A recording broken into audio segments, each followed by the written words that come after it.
Les Macédoniens craignent des violences ethniques. L'ex-république yougoslave de Macédoine voit la méfiance grandir entre les communautés albanaises et macédoniennes.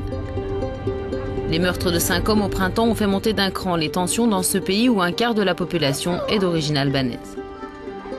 Dans les villages de montagne de l'ouest de l'ex-république yougoslave de Macédoine, à l'instar de Brodek, la plupart des habitants parlent albanais. En 2001, lorsque le pays a frôlé la guerre civile, le siège des rebelles n'était pas loin. 6 ans plus tard, des perquisitions ont eu lieu à Brodek, la police a trouvé des armes et des villageois ont été arrêtés. Qu'en est-il aujourd'hui? Assiste-t-on à un renouveau du séparatisme? Nous sommes heureux du statu quo, les frontières m'importent peu, mais nous voulons une chance de nous développer économiquement. Nous avons peur des frictions et des conflits. Quand un conflit éclate, il touche toujours les pauvres, ceux qui n'ont rien à manger. Les villageois se sentent abandonnés par l'État et par les banques. Ici, impossible d'obtenir un prêt pour étoffer le cheptel. La Grèce, l'Albanie, le Kosovo, la Serbie et la Bulgarie sont voisins de l'ex-république yougoslave de Macédoine. La plupart de ceux dont la langue maternelle est l'albanais vivent dans l'ouest du pays. Mais on y trouve aussi des minorités turques et certaines communautés roms. Tetovo, ville principale du nord-ouest du pays, est peuplée principalement d'Albanais d'origine. Lorsque le stade de Tetovo affiche complet, 1 millier de supporters de l'équipe macédonienne de football Tetex s'opposent aux 10 000 fans de l'équipe albanaise Shkendija. Et quand ils s'affrontent, la situation peut vite dégénérer. Les Albanais ici soutiennent encore l'idée d'une grande Albanie et ils voudraient nous enlever cette partie de la Macédoine. Nous protégeons notre club, notre ville, nous protégeons notre pays, mais nous ne sommes pas des nationalistes, nous sommes des patriotes. Les Albanais nous provoquent parce que nous sommes ethniquement slaves, ils nous insultent parce que nous sommes chrétiens, ils insultent Jésus et même nos défunts. C'est vraiment la provocation.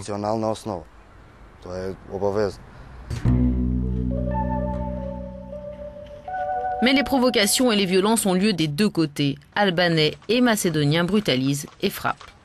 Ici, dans le village de Janchichte, près de Tetovo, des Macédoniens ont saboté le nom albanais d'un panneau de signalisation. Car discours haineux ethnique et vandalisme se retrouvent aussi dans les régions rurales. Des extrémistes de chaque communauté tentent de rappeler à l'autre, ici, c'est chez nous. Pour essayer de ramener les choses à la normale, le gouvernement norvégien a injecté de l'argent dans des projets éducatifs bilingues. Ainsi, pendant que les enfants plus âgés participent à des ateliers axés sur le dialogue et la réconciliation, les plus jeunes jouent ensemble dans de joyeuses pièces de théâtre dans lesquelles ils utilisent les deux langues, l'albanais et le macédonien. C'est amusant et apparemment ça plaît. Nous jouons tous ensemble, au basket et au football par exemple, et on fait du théâtre. On chante aussi ensemble. Connaître d'autres langues offre la possibilité de parler avec beaucoup de gens, de se faire beaucoup d'amis. J'ai des amis de tous les groupes linguistiques qui vivent ici. Ces projets restent cependant des exceptions. Le directeur voudrait que l'enseignement bilingue soit généralisé à tout le pays, mais c'est la tendance inverse qui marque ces 10 dernières années.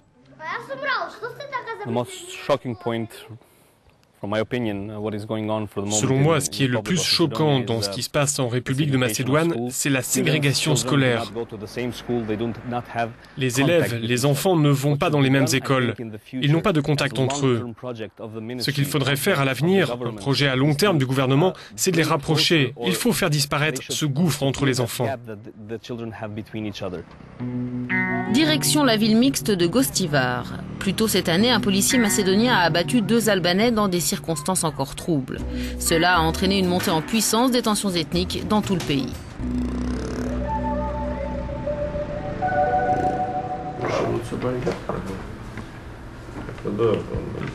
Tout ceci n'est pas normal, estiment ses 2 meilleurs amis, Elmaz et Dime. Après avoir passé leur enfance ensemble, ils ont décidé de créer une entreprise bilingue macédonien-albanais proposant des services comptables. Leur secret pour que ça marche? Choisir avec qui lancer notre affaire. Les critères pour trouver un associé, ce n'était pas la nationalité ou la religion, pas du tout. Il était juste important d'avancer avec quelqu'un de solide et digne de confiance. C'est comme ça que tout a commencé. Oui, je pense qu'ici, des gens de communautés différentes vivent ensemble depuis des siècles. Je ne peux pas imaginer d'autres modes de vie que ce multiculturalisme. C'est notre tradition. Gostivar est la ville natale de Suleyman Rouchiti, directeur de théâtre et ex-ministre macédonien de l'Éducation. Comment explique-t-il cette récente augmentation des tensions ethniques? Le gouvernement encourage la déstabilisation contrôlée car il veut cacher les vrais problèmes que sont la corruption ou l'absence de politique d'intégration. Avec cette déstabilisation contrôlée, il détourne l'attention de l'opinion publique des vrais problèmes de fond. Le directeur du programme de recherche à l'Institut d'études sociales est d'accord. Au lieu de s'attaquer à la montée en flèche du taux de chômage, environ un tiers de la population est sans emploi, les politiciens alimentent le conflit ethnique. C'est l'élite politique du pays. Ils gouvernent et contrôlent le pays en utilisant parfois des discours et une rhétorique ultranationaliste simplement pour se maintenir au pouvoir. Absurde et tout à fait faux. Voilà un discours qui ne sert que des intérêts locaux et destiné, en l'absence de véritables propositions politiques, à attirer des votes pour renverser le gouvernement. L'ancien ministre des Affaires étrangères et futur ambassadeur macédonien en Espagne est fidèle aux nationalistes au pouvoir. Il accuse les services secrets serbes d'être derrière les récentes tensions ethniques dans la région. Question directe, y a-t-il un risque pour que le pays éclate à nouveau ? Les deux grandes communautés de ce pays veulent la Macédoine tout entière. Les Albanais savent que la sécession est politiquement, économiquement et stratégiquement impossible. Et les Macédoniens savent aussi que sans les Albanais, ils ont plus à perdre qu'à gagner. Je vais être honnête, tous ces récents incidents ont été organisés par les partis politiques au pouvoir. Pourquoi font-ils ça ? Je crois fermement que l'idée de briser la Macédoine est encore très présente. Des partis politiques infiltrés par le crime organisé, voilà aussi ce qui inquiète le chef de l'association des journalistes macédoniens. Pense-t-il qu'une guerre civile soit toujours possible ? Sa réponse est oui.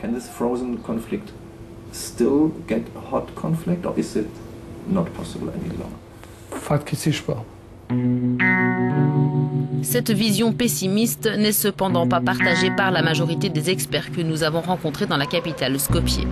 Mais les malentendus et les préjugés sont une réalité. L'allocation d'une énorme somme d'argent public pour le projet Skopje 2014 est critiquée par la communauté albanaise.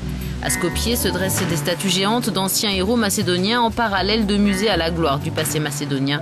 Les Albanais se sentent exclus.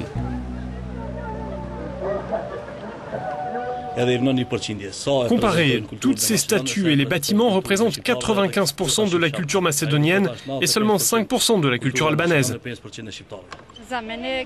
Je suis macédonienne, je vis à Skopje et je pense que c'est un bon projet. Mais bien sûr, ce serait bien que tout le monde à travers le pays ait de bonnes conditions de vie. Il aurait été préférable d'investir tout cet argent dans d'autres secteurs tels que l'éducation, la santé, au lieu d'investir dans des bâtiments et des monuments en prétendant que les gens ne savent pas qui ils sont et qu'ils doivent être éduqués sur leur identité.